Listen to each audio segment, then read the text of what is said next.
As a Right. final part of this, and I hope you'll come back on the show, but I mean, just two quick follow-ups on this to conclude. One, do we know, like, are these guys just a sort of band that was assembled, or are they actually part of some security company that does this kind of work? There's a lot of firms like this that shade those boundaries. I mean, obviously Blackwater is kind of the most famous Hmm. example of this, but they Yeah. worked with Hmm.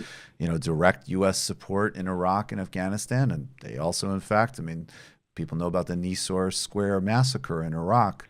Um, Hmm. and then more broadly, has this been another symptom of the sort of post, like the new version of colonial politics in Haiti? Does it involve a lot of security subcontractors from these mercenary firms carrying out the will of, U.S. institutions or corrupt politicians? Those are my final two for you.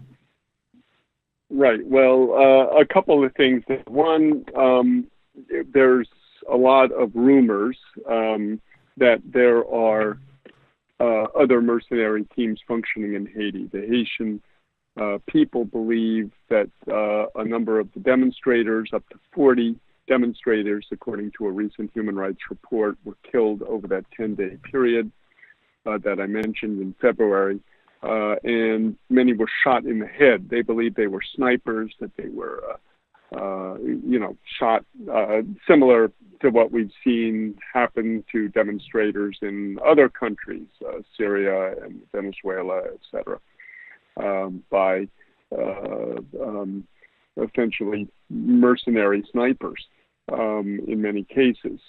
So there's a feeling there were other teams, particularly in the south, in the town of Okai, which were supposedly functioning.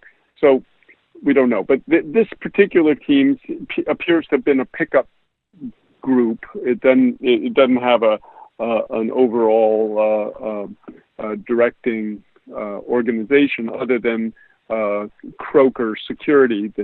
The head guy, as I said, is a guy called Kent Croker, a former C-130 Marine pilot who runs a kind of security outfit with his father out in California. So he apparently put the team together, which was drawn from different corners: Texas, Louisiana, Virginia, the Washington, D.C. area.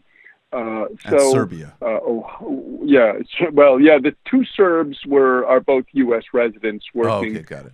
for an outfit called, if I recall, K-17 or something, K-17, which is in the Washington area. And people can also read more about sort of the nitty-gritty of a lot of that. A lot of the detail was in a piece done by Jake Johnston from the Center for Economic and Policy Research down in Washington. It's called Our Boss Will Call Your Boss, which was one of the lines they apparently told the cops when they were being arrested during the standoff. The other main thing I'd like to say, Michael, is that I think there may well have been some kind of U.S. collusion, to use a word that's been bandied around a lot this past couple of years, or involvement in the operation. It may not have just been a purely Haitian affair, Right. because the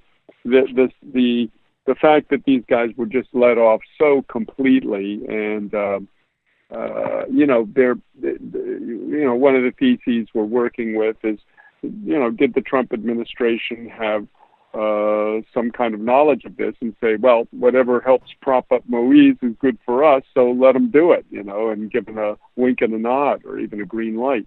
Right. So we're still digging on a lot of these fronts. Of course, everybody's clammed up about it. It's very hard to find anybody. I've been hounding the central bank people who are all totally mum, and even the people who might talk to us, like the security guard, are afraid for their lives, because that's what happens in a place like Haiti. You die if you talk. So we're working, and we hope to get So you something more think, soon. but just to clarify that in like the last 30 seconds, that so right, like if these guys were just there to make some money and do this for a Haitian president, then I don't think it would be like a priority for somebody in the United States to prosecute that. But if it just like fell in their lap and it was already an embarrassing, messy story to begin with, like why wouldn't they? Right. And the obvious reason might be that there was some instigation there, or at least informal coordination with like the Trump administration. I mean, and I know you're not saying that, but that's what you're speculating. That makes a lot of sense. Right, speculating. Yeah, I mean, it could all just go back to Trump's shithole comment, and he just says, the place is a shithole, we're not going to bother. Because these are all sort of mini Trumps, they're all kind of right-wing gun guys.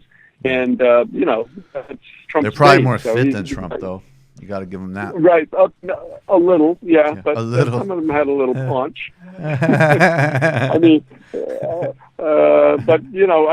these guys were not top drawer, huh? Right. But they, nonetheless, I think, it may be chalked up to the fact that the Trump administration sees them as some kind of quote unquote victims of something gone wrong, and aren't pursuing them for that reason. But it could be something much more.